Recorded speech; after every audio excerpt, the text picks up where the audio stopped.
Welcome to the Kent Lapp Podcast. Last night, I just watched Fat Fiction. Have you ever seen that documentary on Amazon? I've seen it on Amazon. I haven't watched it yet. Oh, dude, it's pretty good. Yeah.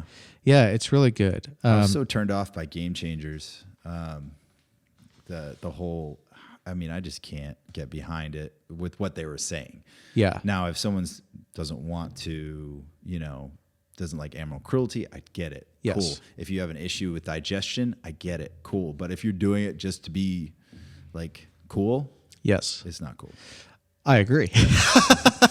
But by the way, Fat Fiction would be in direct opposition to Game Changers, because Fat Fiction it talks about how so far off the FDA and the U.S. government was in general with their food guidelines. Mm-hmm. They had us eating all these carbs. Processed carbs. And I looked it up, and the food pyramid from 1992 to 2005 has like 6 to 8 servings of, no, I'm sorry, 8 to 11 servings of bread, cereal, rice, and pasta group. Yeah, 6 to 11 servings a day. Dude, and I'll tell you this right now. If I ate 6 to 11 servings of bread and cereal and rice and pasta, I'd be 300 pounds. Dude, Yeah. My belly would be, like, I don't even put on weight, but I would be soft. Yeah. My belly would be fat, and I would feel like shit. Yeah.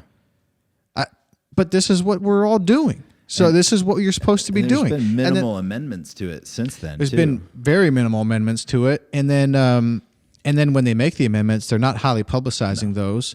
So the best thing, this is one of the points in that documentary, the best thing you could do with that food pyramid is tip it on its face. 100%. Then you have a little better food pyramid. But what was so weird about that was then they went through this low-fat craze. Mm-hmm. Low fat, low fat, low fat. Like fat gives you heart disease. Fat. Mm-hmm. So then everything in America, was this in the 60s, 70s, 80s maybe 70s or 80s.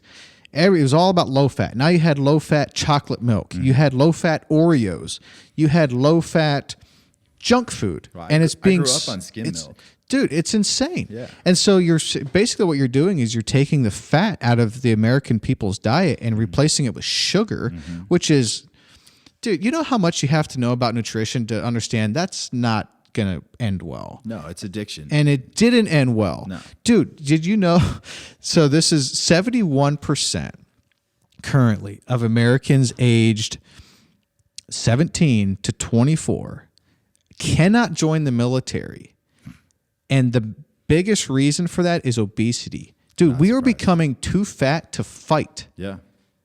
That's incredible. It's, for what we believe is the greatest country in the world, it's embarrassing. It's so embarrassing. And it's not even, it's okay. So they're not in shape. They don't like to work out. The millennials, I guess, I fall into that. Apparently, I'm 82 is in there. Okay. But, they don't want to. They don't want to be physically active. They don't want to fight for this country. They don't. Yeah. They want to sit behind a keyboard and complain about shit.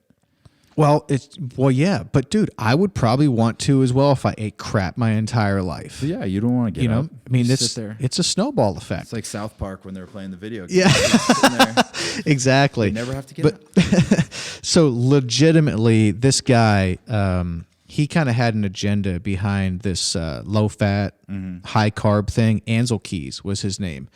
And he was doing tests in countries that was going to give him the data that he wanted to show. Mm-hmm. I don't know what he stood to gain behind having Americans eating a more low-fat, high-carb diet, but they got it across. And legitimately, the FDA, I saw a video clip of whenever this was in the 80s or whenever it was, where they had a senator was around the room, and the one senator was basically saying, I'm not comfortable with coming out with these guidelines because we haven't yet done the rigor, the scientific data and research to prove this. And in that meeting, someone else said, but basically whoever was in charge, I hear your point, but we don't have time. This is time is of the essence. We have to make this change now because we had what appeared to be a heart disease endemic or pandemic or whatever going on in America. It was a big problem. And so they used this kind of justification or understanding that we don't have time to do more research. We don't have time to get the actual science on this. We have to come out with these guidelines now. And those guidelines were low fat, high carb, and it caused obesity and more heart disease and more problems. And so when you couple that with what happened with opioids, and the opioid production people said that this is not addictive, and the FDA said, yeah, I think you're right. And they also said at one point, this is not addictive. Well, guess what? Opioids, highly, highly, highly addictive. Just a couple of days ago, we had two ladies sitting on here talking about foster care and adoption. Of the kids coming into foster care in Tennessee right now, half, this was a wet finger in the air guess, but they know because they do this every day. Half of the people coming into foster care in Tennessee right now, you know what it's from? It's from opioids. Yeah. So guess what? The FDA didn't have it right then. So I just wonder with people, could you understand some hesitancy if someone has some amount of hesitancy around just outsourcing their health decisions to the FDA? If you look back on and I'm not saying they're always wrong, and I'm not saying they're trying to be wrong on purpose, but when it comes to, yet again, something's going on, we need to rush something to the market, we don't have time to do more research. What's that sound like? What does that sound like? You know, like, do you want to go ahead and get it? No problem. Do I want to rush out and get it? No. Not particularly. And if it be okay, I'd appreciate some level of understanding around that.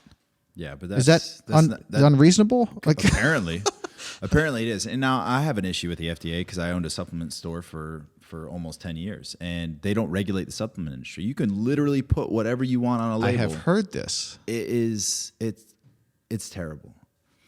So the proprietary blends, things like that people put in there, they're like, oh, this has whatever. I don't know, citrulline malate in it, and it's got 5 grams. But the complex has 5 grams, and it's got like 16 different things in it. So you're pretty much lying to people from a regular basis. And when you look at something like as simple as whey protein, which is pretty studied, there's whey protein concentration is anywhere from 30% to 80%. So that is a big range. So when people get bubble guts from something, it's probably on the lower end. Like, you know, most people who have ever used any of the Synthesix products or BSM products have usually had a little bit of issue with nitrogen balance in their stomach being off from, you know, being a lower quality of protein.